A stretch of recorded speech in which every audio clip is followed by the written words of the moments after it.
राजा हरिश्चंद्र की पत्नी का नाम है तारा, पुत्र का नाम है रोहित। इनका सारा राज्य इन्होंने दान कर दिया। दान कैसे किया? राजा हरिश्चंद्र ने एक ख्वाब देखा, सपना, एक सपना देखा कि सपने में एक संत आए और उन्होंने संत जी को सारा राज्य दान दे दिया। संयोग से सवेरे संत जी आए और संत जी ने कहा, भोजन कराया सारे ब्राह्मणों को, संतों को हरिश्चंद्र ने, और भोजन करा के अपना राज्य दान कर दिया। और जब दान दे दिया तो याद आया कि अभी मैंने ब्राह्मणों को भोजन कराया है, दक्षिणा तो दी नहीं।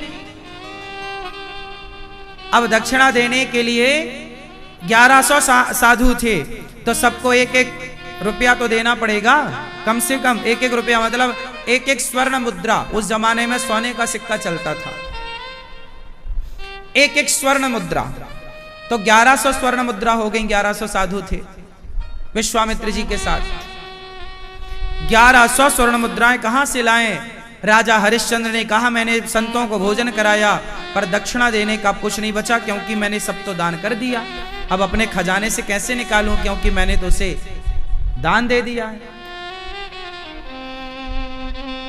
संतों ने भी कहा कि आपने भोजन कराया है, दक्षिणा तो दी नहीं। बोले, महाराज मैं 1 महीने में आपकी दक्षिणा चुकाऊंगा। राजा हरिश्चंद्र ने बाजार में जाकर काम ढूंढा, काम नहीं मिला। 1 माह गुजरने में अब 1 दिन बाकी था।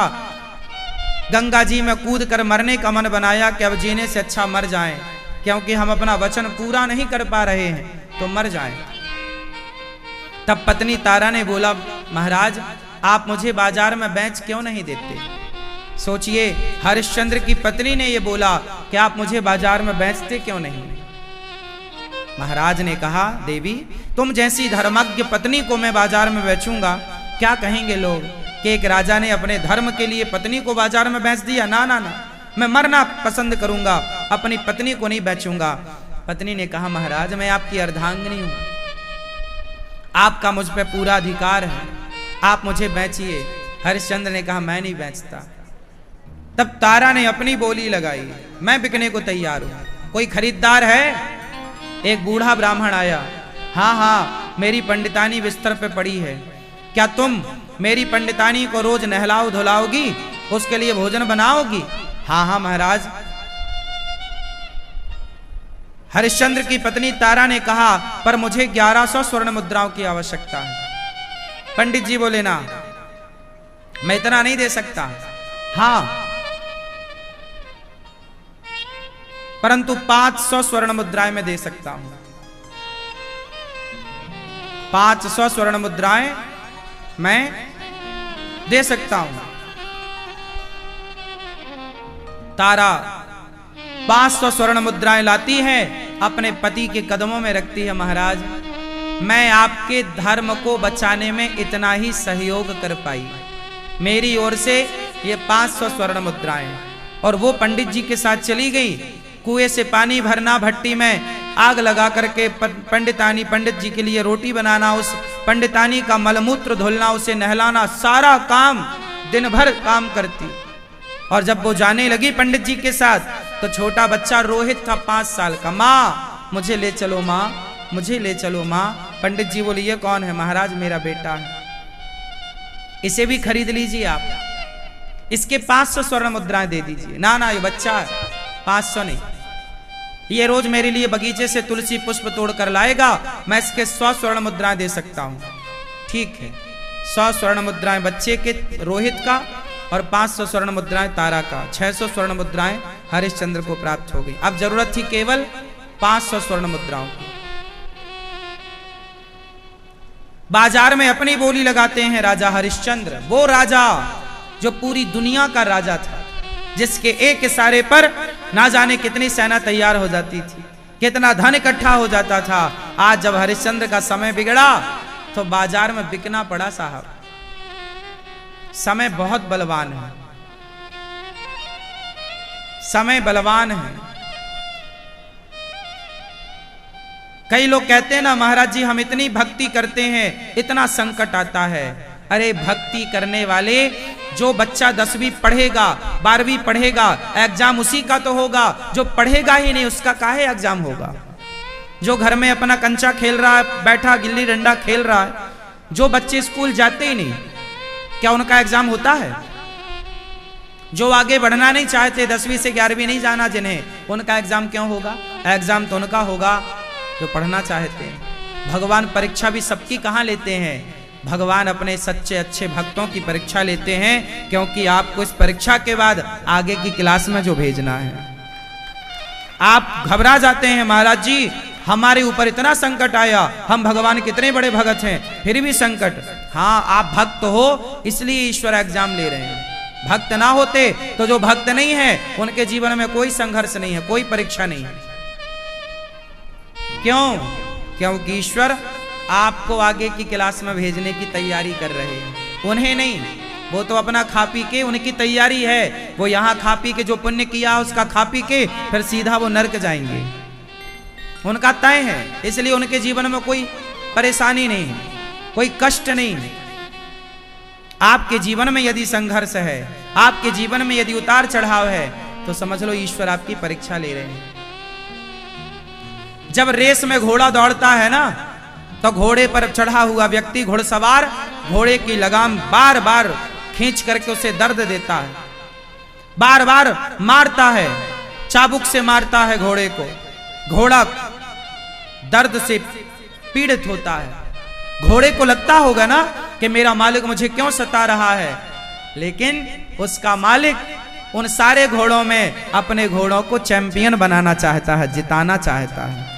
उसी तरह जीवन में जब कष्ट आए तो समझ लो कि ईश्वर आपको जिताना चाहते हैं, आपको चैंपियन बनाना चाहते हैं, आपको रेस में सबसे आगे खड़ा करना चाहते हैं। उसके लिए तपना तो पड़ेगा, उसके लिए आपको संघर्ष तो करना पड़ेगा। अब आप सोचोगे संघर्ष ना करना पड़े और कामयाबियां मिल जाए, तो बिना संघर्ष के कामयाबी किसे मिलती है? इसलिए दुख से मत घबराना पंछी, ये जग दुख का मेला है, चाहे भीड़ पड़ी अंबर पर उड़ना तुझे अकेला है। तो दुख में मत घबराओ। राजा हरिश्चंद्र ने अपने आप को बाजार में बेचा। एक डॉम आता है, डॉम मतलब जो शमशान की देखरेख करता है, वो खरीदता है 500 में। 1100 स्वर्ण मुद्राएं जाकर के अपना ऋण चुकाया हरिश्चंद्र ने, और काशी के शमशान में राजा हरिश्चंद्र डॉम बन करके जो मुर्दा आता उसे जलाने का टैक्स लेकर अपने मालिक को देते।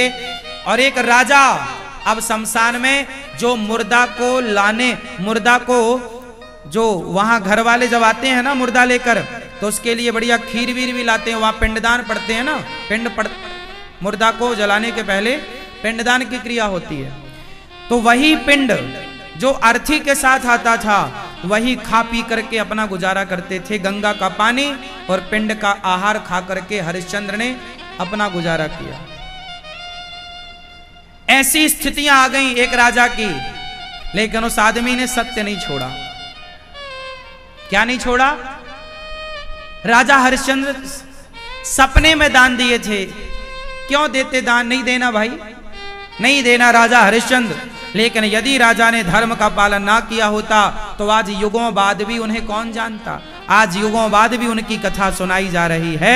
तो उनके त्याग, तपस्या और सत्य को ना डॉम बनना पड़ा, शमशान में रहना पड़ा तो रहे, पर सत्य नहीं छोड़ा। इसलिए युगों युगों बाद भी आज उनकी कथा सुनाई जाती है। ऐसे इनाम अमर नहीं होता मेरी मां, उस अमरता के लिए बलिदान देना पड़ता है। ऐसे इनाम नहीं इतिहास के पन्नों में दर्ज होता, बहुत कुर्बानियां देनी पड़ती हैं। राजा हरिश्चंद्र की पत्नी तारा वहां पंडित जी के यहां काम करती रही। एक दिन एक घटना घट गई। बेटा बगीचे में गया तो उसे नाग ने डस लिया, काला सांप डस लिया, और वो बच्चा चिल्लाता रहा, बचाओ बचाओ, कोई ना आया।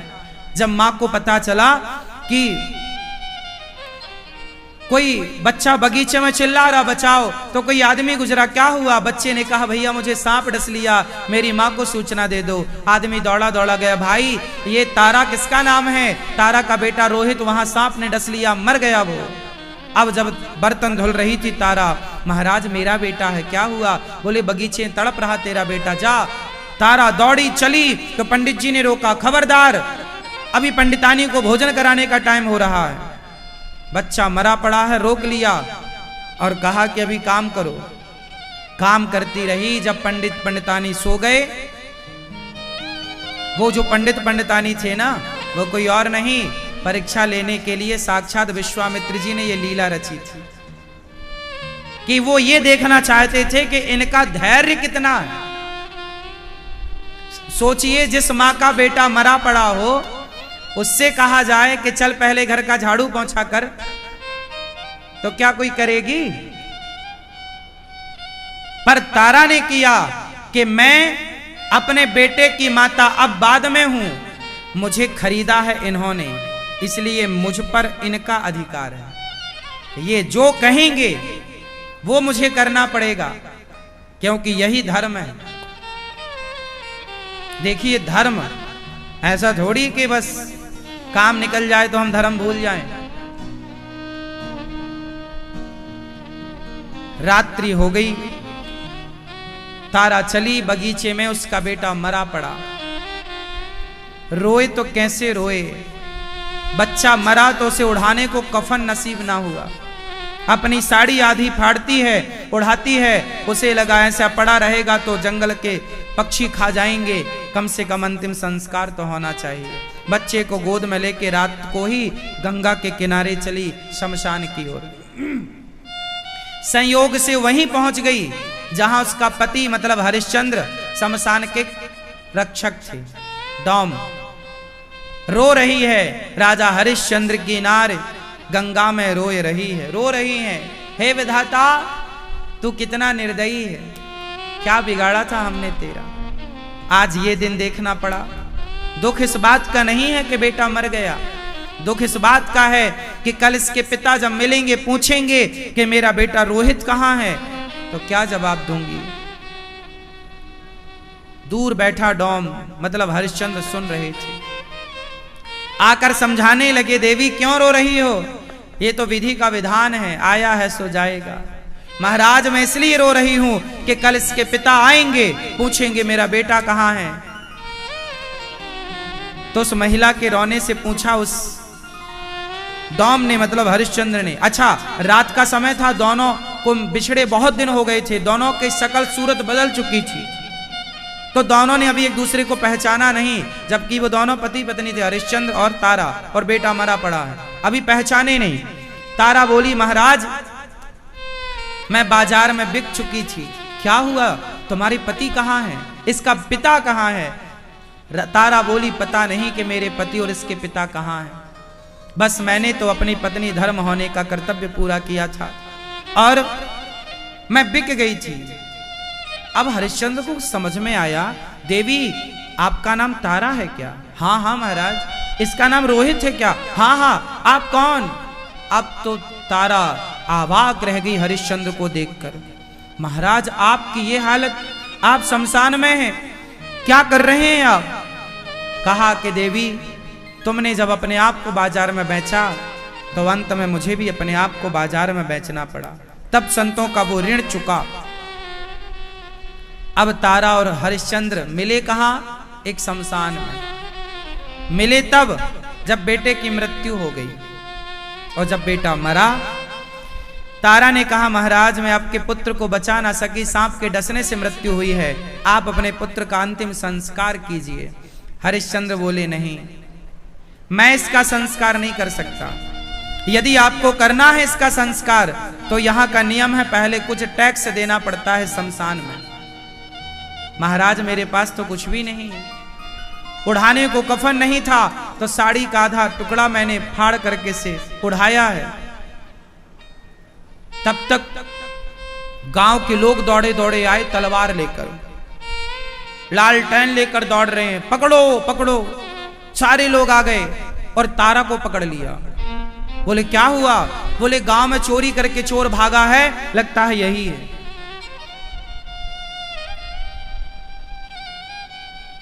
हरिश्चंद्र का मालिक जिसने खरीदा उसने आकर तलवार पकड़ाई। बोले लो इस महिला का सिर काट दो। हरिश्चंद्र ने कहा था पत्नी से कि इस बच्चे को या तो यहाँ शमशान में जलाओगी तो टैक्स लगेगा, गंगा जी में विसर्जित कर दो। तो वो गंगा जी में विसर्जित करने जा रही थी तो लोगों को लगा कि वो चोरी करके भाग रही है। राजा हरिश्चंद्र के मालिक ने तलवार दी, बोले इसका सिर काट दो। राजा हरिश्चंद्र तलवार लिए हैं और जिसने खरीदा उसका आदेश है सिर काट दो। और काटना किसका? पत्नी का सिर। पत्नी ने पति से कहा प्राणनाथ देर ना लगाइए, अपने मालिक के आदेश का पालन कीजिए। सेनापति का धर्म क्या होता है? राजा की आज्ञा का पालन। राजा बोलेगा किसे मृत्यु दंड देना है, सेनापति को देना पड़ेगा। जज ने कह दिया किसे फांसी की सजा देनी है तो वहां उसे फांसी की सजा देनी पड़ेगी ना। और ऐसे ही किसी को फांसी पे लटका दोगे तो अपराध होगा, पर जज कह देगा कि भाई इसे फांसी, तो फांसी पे जल्लाद चढ़ाएगा। और वो जल्लाद किसी और को पकड़ के अपने ही से चढ़ा दे फांसी पे, वो अपराध है। मालिक का आदेश पालन करना है। तारा ने कहा महाराज देर ना कीजिए, पत्नी चली जाएगी तो वापस आ जाएगी, पुत्र चला जाएगा तो वापस आ जाएगा महाराज, पर आपका धर्म चला गया वापस नहीं आएगा, इसलिए अपने धर्म की रक्षा कीजिए। उठाइए तलवार, चलाइए। और राजा हरिश्चंद्र ने जब तलवार चलाना स्टार्ट किया, उठाई और मालिक के आदेश का पालन करना चाहा, उसे क्षण भगवान प्रकट हो गए। बस करो हरिश्चंद्र। भगवान ने प्रकट होकर हरिश्चंद्र को दर्शन दिया, तारा को दर्शन दिया। कोई भीड़ नहीं थी वहां पर, साक्षात भगवान थे और देवता वहां प्रकट हो गए। और भगवान ने कृपा दृष्टि करी तो रोहित जो मरा पड़ा था उठकर बैठ गया, जीवन दान दे दिया भगवान ने। पुनः हरिश्चंद्र का राज्य वापस दिया गया और ये समाज में मैसेज गया कि हरिश्चंद्र जब तक ये धरती रहेगी तब तक हरिश्चंद्र का नाम सत्यवादियों में गिना जाएगा। देखिए ऐसे ही नाम अमर नहीं हुआ हरिश्चंद्र का। इतना बलिदान आपको देना पड़े, दे पाओगे? सत्य की इतनी बड़ी कीमत चुकानी पड़े, चुका पाओगे ना? आजकल आदमी चवन्नी के लिए झूठ बोल देता है, 2 पैसे के लिए झूठ बोलता है। सत्य की कीमत चुकानी पड़ती है साहब, बिना कुछ किए जय जयकार नहीं होती, कीमत तो चुकानी पड़ती है। आपको लगता क्या है कि हम कुछ ना करें, कुछ ना चुकाएं, बस मिल जाए सब कुछ? ऐसा नहीं होता। ऐसे इनाम नहीं लिख जाता इतिहास में। कितने आए कितने चले गए, कौन किसे जान रहा है? कुछ उंगलियों में नाम है जिन्हें दुनिया जानती है, उनमें एक हरिश्चंद्र है। उनके नाम को क्यों जानते हैं युगों बाद? क्योंकि त्याग है।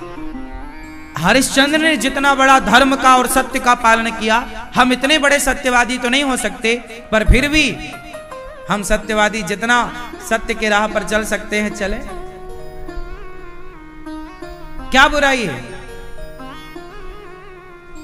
क्यों खाना है तुम्हें 56 भोग झूठ बोलकर? हम तो नमक रोटी में खुश हैं साहब, हमें जरूरत ही नहीं पड़ती। जो मिल जाए रूखा सूखा खाए के, ठंडा पानी पी, देख पराई संपत्ति मत ललचाए जी। बेईमानी करके तुम 56 भोग खा तो लोगे, पर हिसाब चुकाना पड़ेगा वहां। तो क्यों हम कर्जा लें? सुदामा अच्छे थे, गरीबी में गुजर करते थे,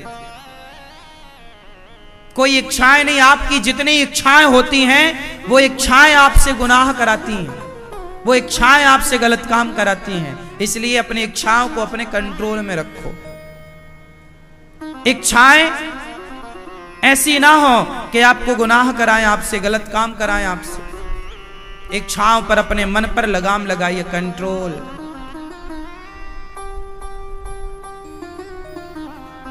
भगवान सुखदेव जी राजा परीक्षित जी को कहते हैं, इसलिए आपसे कहता हूं ये सारा ज्ञान, सत्य के राह पर चलना, मोक्ष की प्राप्ति, इन सब पर ध्यान दो। लोग कहते हैं कमाओ खाओ मौज करो, इतना ही जीवन नहीं है, इससे आगे पीछे बहुत कुछ होता है।